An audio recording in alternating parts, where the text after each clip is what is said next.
Hello friends, this is Professor Saurabh Dhone. We are going to start the new subject, that is strength of material. In that, our first chapter is first unit is simple stresses and strain. Okay, so we are going to start the basic introduction about the simple stresses and strain. In that, first is stress. So what do you mean by stress? Stress is basically defined as the ratio of internal resisting force per unit area. What do you mean by internal resisting force? Okay, suppose if we have the simple bar. Okay, if you have simple bar, let's having length is L. Okay, here this bar consists of basically different particles. Okay, suppose if you consider this particle number A and B, and this bar is subjected to force P.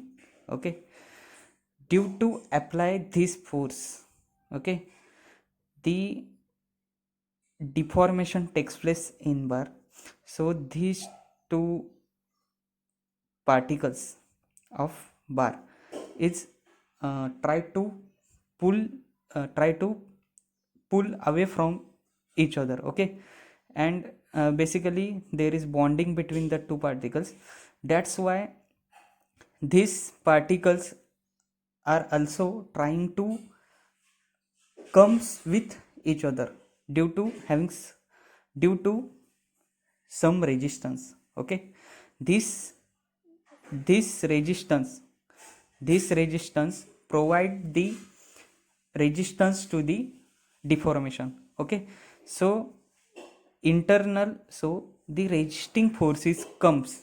Okay, so the stress is equal to internal resisting force per unit area. Okay, internal resisting force, which is denoted by P, and area. So what is the area we consider? Here we consider the cross sectional area. Okay, area A. Okay, so therefore stress is equal to P by A. You already know about the unit of force.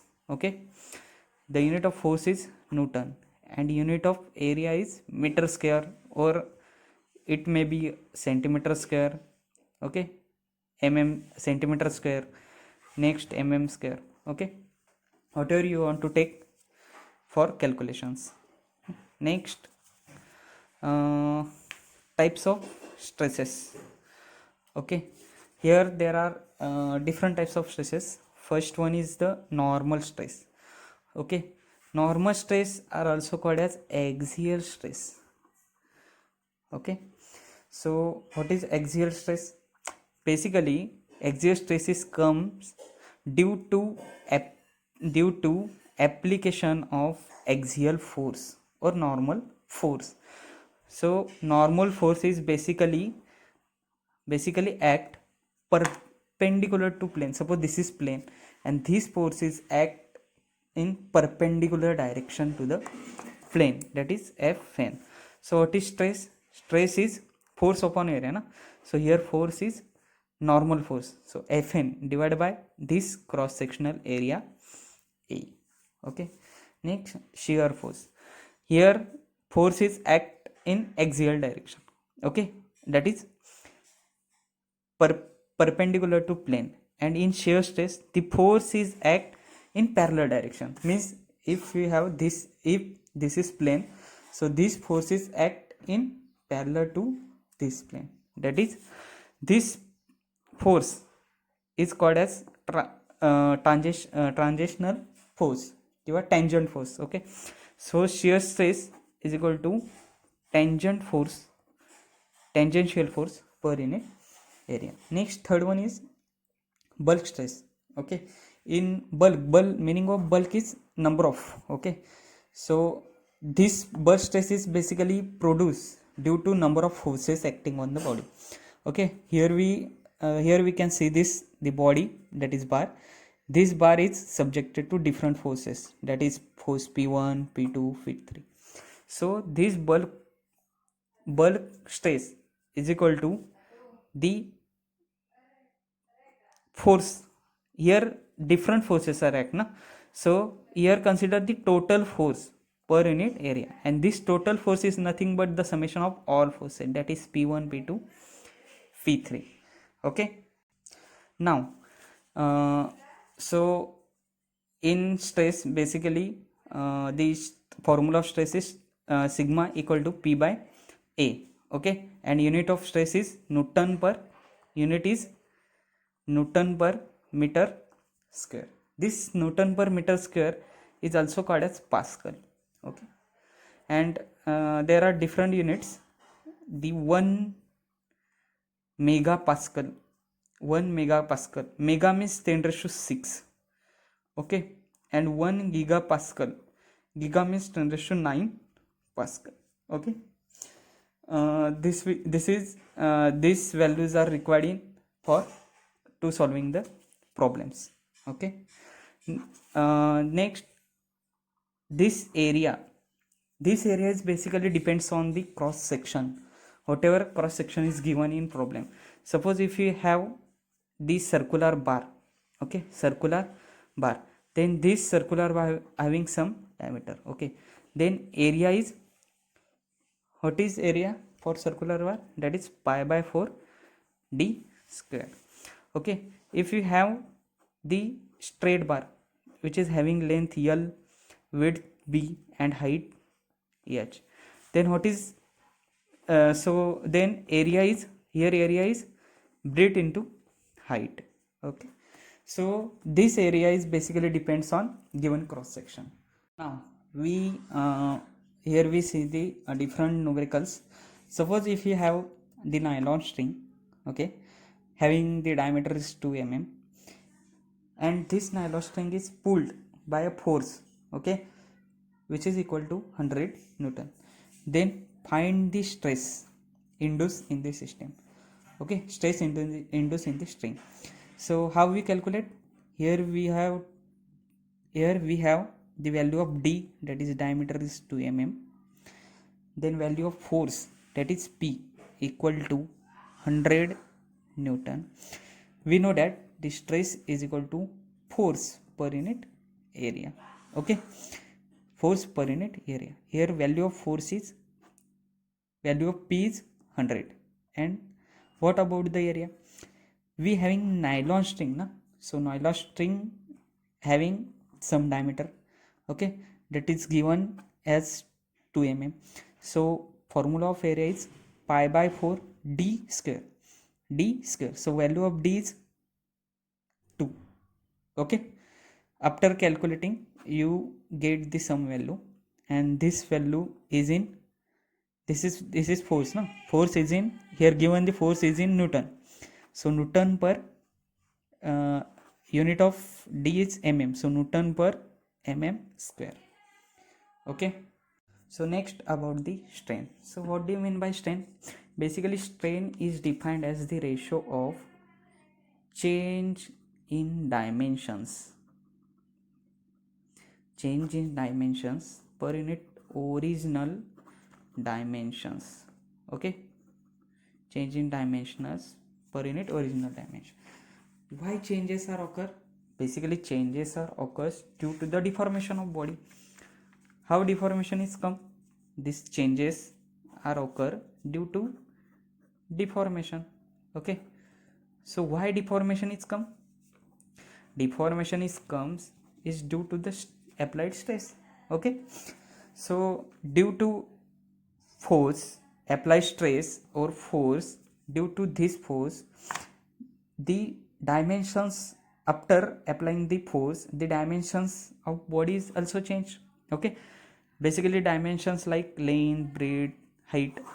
Okay, suppose if you consider the bar which is having length L, width B and H, height. Okay, due to this axial force which is acting on bar, the bar is going to be elongated.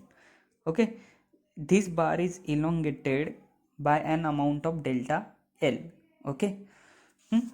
Due to this elongation, okay, strain is comes. Okay, the dimensions, okay, the unit of change in dimensions, na, change in dimension also in mm or meter, or original dimensions is also having the unit is mm. So mm cancel, means unit of strain is no strain, no unit. Okay, means strain having the no unit. So there are different types of strains, that is linear strain and lateral strain. You already know about the linear and lateral dimensions. Linear means in axial direction, okay, and lateral means perpendicular to the plane. Okay, sorry, perpendicular to the, parallel to the cross section area, and linear strain is perpendicular to the plane किंवा cross section area. So different types of strain in linear strain. Linear means linear strain. In linear strain, change in dimensions occurs in the direction of applied force. Here force is applied in x direction. Okay, means in this direction, x direction. Okay, so what is the parameter in x direction? That is length of bar. So change, so linear strain is equal to, here we put this value according to our definitions. Okay, change in dimension, here dimension is length, na, so here we put the L, that is delta L upon original length, original dimensions mean original length, that is delta, sorry, L. So linear strain is delta L upon L. And what about the lateral dimension, lateral strain? Lateral strain mean remaining parameters, that is breadth and height. Okay, so lateral strain equal to change in breadth per unit original breadth, and or change in height per unit original height. Okay, then uh, then your next topic is Hooke's law. Okay, so basically Hooke's law is nothing but this stress is directly proportional to the strain. Here we drawn the graph about the stress and strain. Suppose this is stress in y direction, and here we put the strain in x direction. Due to stress is come, this strain is occurs. Okay, so this stress, this applied stress is linear, this vary in linear direction, means linearly vary. Okay, linearly vary. So here directly proportional sign is introduced. So if so, the whatever amount of stress is developed, proportional to that strain is developed. So stress is directly proportional to strain, and for to remove this directly proportional side, here we put the constant, here we put the constant which is called as E, or which is called as elastic modulus, or modulus of elasticity. Okay, basically this is the property of material which resists the deformation. Okay, now you also aware about the definitions of a relation between the stress and strain. That is stress is equal to E into epsilon. Okay, means you know that the value of epsilon, that is strain value of strain is change in dimension per unit original line. Suppose if you, here we consider the linear strain, that is value of linear strain is delta L upon L. Therefore this is change in dimensions, na. Suppose this is delta L, we put in one side, this L is at denominator, so here this L is go into the left side. So stress is multiplied by L upon E, means delta L is equal to sigma L by E. Okay, delta L equal to sigma L by E. You also know about the sigma. Sigma is force per unit area, and here multiply by L, and at denominator multiply by E. So we got the formula of delta L, that is delta L equal to PL by AE. So now we are going to learn about the different numericals based on the stress and strain and deformation length. Okay, so this is the first numerical. You will got this numerical in lecture number 6 PDF.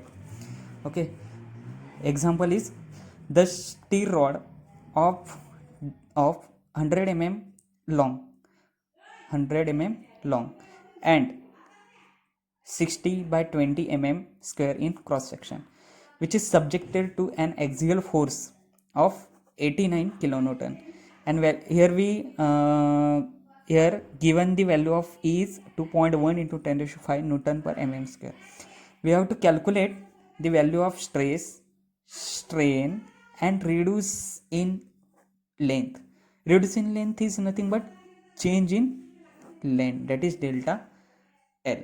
Okay, so here we have to given that the steel rod of 100 long na, long means length. Here we have to given the value of L, that is 800 then 60 by 20 square in cross section means here we have to given the value of A, that is 60 into 20 square, 60 into 20 square. Then this bar is subjected to an axial force means here we have to given the value of P, that is 89 kilo Newton. Okay, and value of E is 2.1 into 10 raised to 5 Newton per square. Here we have to care about the units. Okay, all the units must be in must be same. Suppose if this length having the unit of square, so here also value of E should be in Newton per square. Okay, so you have to care about the dimensions. Okay, so you have to find out the value of stress, strain, and reducing length na. Reducing length means change in length. So solution is, first we have to find out the value of sigma. You know that the value of sigma is P by A. Here value of P is given that 89 kilonewton na. So kilo means 10 raised to 3 Newton, and value of A is 60 into 20. So after we calculating this value, we got the value of stress is 74.17 Newton per square. Next this is completed. Next, value of strain. So how we calculate the value of strain? We know that the relation between stress and strain, that is stress is directly proportional to strain, and therefore sigma is equal to E into epsilon. So we have to find the value of epsilon na? So this E will going to be divided. So E, we got the value of E is epsilon is sigma by E. We got the value of, already calculate the value of sigma na. Value of sigma is 74.17, and value of E is in 2.1 into 10 raised to 5. So here we got the value of epsilon, that is strain, is 3.53 into 10 raised to minus 4. Here unit is no unit na, because strain having the no unit. Okay, so next one is delta L, that is change in length. So delta L equal to PL upon AE. So value of P is, given value of P is 89 kilonewton na. So here we multiply the 10 raised to 3. Length is 800. Then area, value of area is 60 into 20, and value of E is 2.1 into 10 raised to 5. Then after calculating this, you will get some value which is in na. Here we put the length in mm, so unit of this change in length will also in mm.